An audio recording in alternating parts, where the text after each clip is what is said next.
മാന്യപ്രേക്ഷകർക്ക് നമസ്കാരം. NDAയുടെ ഭാഗമായിട്ട് 2020 രംഗത്തെത്തിയിരിക്കുന്നു. പ്രഖ്യാപനങ്ങൾ നടന്നിരിക്കുന്നു. കേരളത്തിന്റെ രാഷ്ട്രീയ ചാണക്യൻ എന്ന പദവിയിലേക്ക് ഇന്ന് രാജീവ് ചന്ദ്രശേഖർ നടന്നു കയറിയ സുന്ദരമായൊരു ദിവസം തന്നെയാണ് ഇന്ന് എന്ന് പറയുന്നത്. കേരള രാഷ്ട്രീയത്തിൽ എതിർ പാർട്ടിയിലെ നേതാക്കന്മാര് പോലും രാജീവ് ചന്ദ്രശേഖറിന്റെ നീക്കത്തിൽ അന്തം വിട്ടു നിൽക്കുന്നു എന്നുള്ളതാണ് വളരെ വ്യക്തമായിട്ടുള്ള കാര്യം. എവിടെ പോയി ഈ രാജീവ് ചന്ദ്രശേഖറിന് ഈ കേരളത്തിന്റെ രാഷ്ട്രീയം അറിയില്ല, പ്രൊഫഷണലാണ്, മലയാളം അറിയില്ല.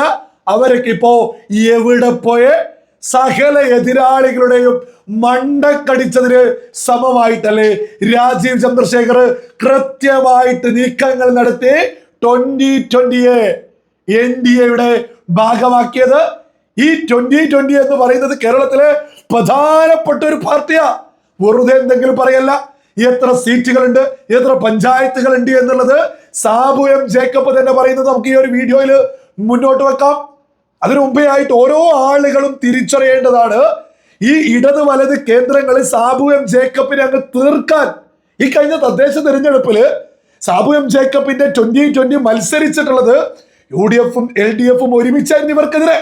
ഇവർ മാത്രമാണോ? SDPI, വെൽഫെയർ പാർട്ടി, സകല ഗുലാബി പാർട്ടികളും ഒരുമിച്ച് 2020 പരാജയപ്പെടുത്താൻ നോക്കിയിട്ടും കേരളത്തിൽ പ്രധാനപ്പെട്ട ഒരു പാർട്ടിയായിട്ട് 2020 മുന്നോട്ട് പോകുന്നുണ്ട്.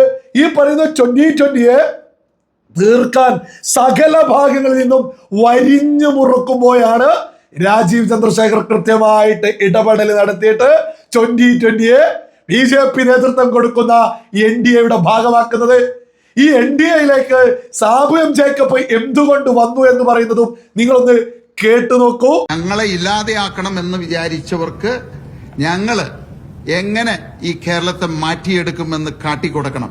അതിന് ഞങ്ങൾ ആലോചിച്ച് തീരുമാനിച്ച ഒരു സംഗതിയാണ് NDAയോടൊപ്പം, മോഡി സർക്കാരിനോടൊപ്പം, അവരുടെ വികസന കാഴ്ചപ്പാടിനോടൊപ്പം ഈ കേരളത്തെ മാറ്റിയെടുക്കാനായിട്ടുള്ള ദൗത്യം ഞങ്ങൾ ഏറ്റെടുക്കാനുണ്ടായത്.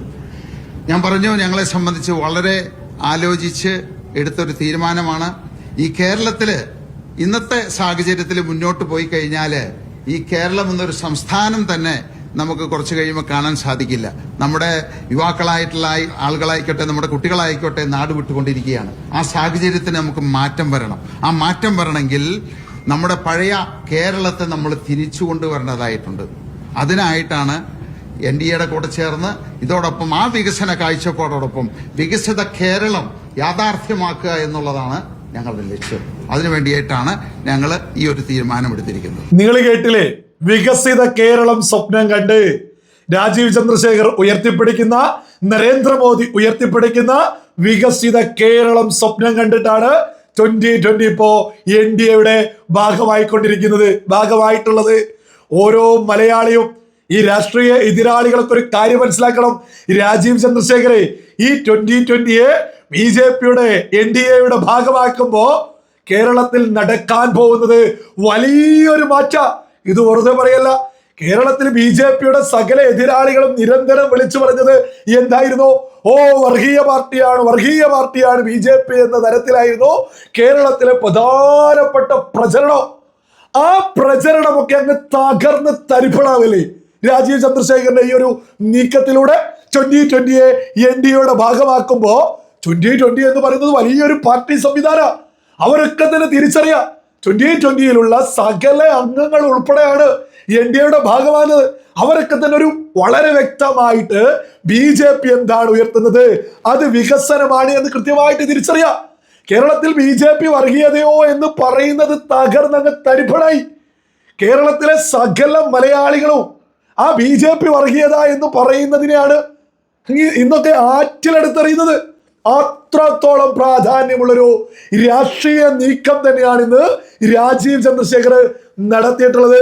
രാജീവ് ചന്ദ്രശേഖരനെതിരെ കല്ലെറിഞ്ഞ ആളുകളൊക്കെ തന്നെ എന്തു പറയുന്നു? എത്ര സുന്ദരമായ രാഷ്ട്രീയ നീക്കമാണ് അദ്ദേഹം നടത്തിയിട്ടുള്ളത്. ഇനി ഇതുമായി ബന്ധപ്പെട്ട് ഈ 2020 എത്ര ആളുകളുണ്ട്, എത്ര അംഗങ്ങളുണ്ട്, എത്ര പഞ്ചായത്തുണ്ട്, ഇത് എത്രത്തോളം വലിയൊരു പാർട്ടി സംവിധാനമാണ് NDAയിലേക്ക് എത്തിയത് എന്ന് സാബു ജേക്കബ് തന്നെ പറയുന്നുണ്ട്. നിങ്ങൾ അതൊന്ന് കേട്ടു നോക്കൂ, ചെറിയൊരു ഭാഗമാണ്. വളർച്ച കണ്ടുകൊണ്ട് ഈ കഴിഞ്ഞ നിയമസഭ ത്രിതല പഞ്ചായത്ത് തെരഞ്ഞെടുപ്പില് ഈ 2020 എന്ന് പറയുന്ന പാർട്ടിയെ ഈ ഭൂമിയിൽ നിന്ന് തന്നെ ഉന്മൂലനം ചെയ്യണം എന്നുള്ള ഉദ്ദേശത്തോടു കൂടി ഇവിടുത്തെ LDFും UDFും കൂടാതെ വെൽഫെയർ പാർട്ടി, PDP, SDPI അങ്ങനെ 25 രാഷ്ട്രീയ പാർട്ടികള് ചേർന്നൊരു സഖ്യമുണ്ടാക്കി, ജനകീയ മുന്നണി. അവരങ്ങനെ 25 പാർട്ടികൾ ഒന്നിച്ചു നിന്ന് ഒരേ സ്ഥാനാർത്ഥികളെ നിർത്തിയാണ് ഞങ്ങൾ മത്സരിച്ച സ്ഥലങ്ങളിലെല്ലാം അവര് ഞങ്ങളെ നേരിട്ടത്. അപ്പോ അത് തന്നെ ഈ പ്രസ്ഥാനം എത്രത്തോളം മനുഷ്യരുടെ മനസ്സുകളില്, സാധാരണക്കാരുടെ മനസ്സുകളിൽ എത്തിച്ചേർന്നിട്ടുണ്ട് എന്നുള്ളതിന്റെ ഉദാഹരണമാണ്. അപ്പൊ ഞങ്ങളെ ഈ ഭൂമിയിൽ നിന്ന് തന്നെ ഉന്മൂലനം ചെയ്യണം എന്ന് തീരുമാനിച്ച് അവര് ഒരേ സ്ഥാനാർത്ഥികളെ ഒരേ ചിഹ്നത്തില്, ഈ തവണ എനിക്ക് തോന്നുന്നു കേരളത്തിന്റെ ചരിത്രത്തിൽ തന്നെ ആദ്യമായിട്ടായിരിക്കും LDFും UDFും സ്വന്തം ചിഹ്നത്തിൽ മത്സരിക്കാതിരുന്നത് 2020 മത്സരിച്ചിരിക്കുന്ന പ്രദേശങ്ങളിലാണ്. അരിവാൾ ചുറ്റിക ഉണ്ടായിരുന്നില്ല, കൈപ്പത്തിയും ഉണ്ടായിരുന്നില്ല. അപ്പൊ എത്രത്തോളം ലജ്ജാകരമായിട്ട് എത്രത്തോളം അവര് തകർന്നിരിക്കുന്നു എന്നുള്ളതാണ് കാണുന്നത്. അപ്പോ ഞങ്ങളെ ഇല്ലാതാക്കാൻ ശ്രമിച്ചിട്ടും ഞങ്ങളെ 89 സീറ്റുകൾ ഞങ്ങൾ ഭരിച്ചുകൊണ്ടിരുന്ന 2 പഞ്ചായത്തുകള് ഞങ്ങൾക്ക് നഷ്ടപ്പെട്ടുവെങ്കിലും പുതുതായിട്ട് 2 പഞ്ചായത്തുകൾ പിടിച്ചെടുക്കാനും 2 പഞ്ചായത്തുകൾ നിലനിർത്താനും ഞങ്ങൾക്ക് സാധിച്ചു. ഞങ്ങളെ സീറ്റുകളുടെ കാര്യത്തിൽ 10% ഉയർച്ച കൊണ്ടുവരാൻ സാധിച്ചു. വോട്ടിംഗ് ശതമാനത്തിൽ ഞങ്ങൾക്ക് 3% കഴിഞ്ഞ തവണത്തിനേക്കാൾ കൂടുതലായിട്ട് കൊണ്ടുവരാൻ സാധിച്ചു. അപ്പോ തകർക്കാൻ പറ്റാത്ത ഒരു രാഷ്ട്രീയ പാർട്ടിയായിട്ട് 2020 വളർന്നിരിക്കുന്നു എന്നുള്ളതാണ്. നിങ്ങൾ കേട്ടില്ലേ, ഒരു ഭാഗത്ത് 2020യോ മറുഭാഗത്ത് സകല 10-25ഓളം പാർട്ടികൾ ഒരുമിച്ച് നിന്ന് ഇടതും വലതും ചിഹ്നം പോലും എടുക്കാതെ സ്വതന്ത്ര സ്ഥാനാർത്ഥികളായിട്ട് ഒരു ടീമായിട്ട് ഇവരെ മത്സരിക്കാൻ നിന്നിട്ട് പോലും എത്രത്തോളം മെമ്പർമാരെ ഇവർക്ക് വിജയിപ്പിച്ച് എടുക്കാൻ സാധിച്ചു. ഇത് വലിയൊരു പാർട്ടി സംവിധാനത്തെയാണ് NDAയുടെ ഭാഗമാക്കിയിട്ടുള്ളത്. ഈ രാജീവ് ചന്ദ്രശേഖരനെ കല്ലെടുത്ത് കൂട്ടത്തോടെ ആളുകൾ എറിയുമ്പോഴും രാജ്യത്തിന്റെ പ്രധാനമന്ത്രി നരേന്ദ്രമോദി, അമിത്ഷാ സംവിധാനങ്ങള് കേരളത്തിലേക്ക് വെറുതെ ഒരാളെ പ്രസിഡന്റ് ആക്കി അയക്കില്ല എന്ന് വിശ്വസിച്ച് മുന്നോട്ട് പോയിട്ടുള്ള സകല BJP പ്രവർത്തകരുടെയും കൂടി ഒരു വിജയമാണ് ഇന്നത്തെ ഒരു ദിവസം എന്ന് പറയുന്നത്. കാരണം അദ്ദേഹത്തിന്റെ മികവ് കൃത്യമായിട്ട് തെളിയിച്ചിരിക്കുന്നു. ഘട്ടമായിട്ട് അദ്ദേഹം തിരുവനന്തപുരം കോർപ്പറേഷൻ റിസൾട്ട് വന്ന സമയത്ത് തന്നെ വകതിരിവുള്ള മറ്റു പാർട്ടിയിലെ ആളുകൾ മനസ്സിലാക്കി കഴിഞ്ഞു ഇദ്ദേഹം എത്രത്തോളം ശക്തനായിട്ടുള്ള മികവുള്ള രാഷ്ട്രീയ ചാണക്യനാണ് എന്നുള്ളത് കൃത്യമായിട്ട് തിരിച്ചറിഞ്ഞതാ.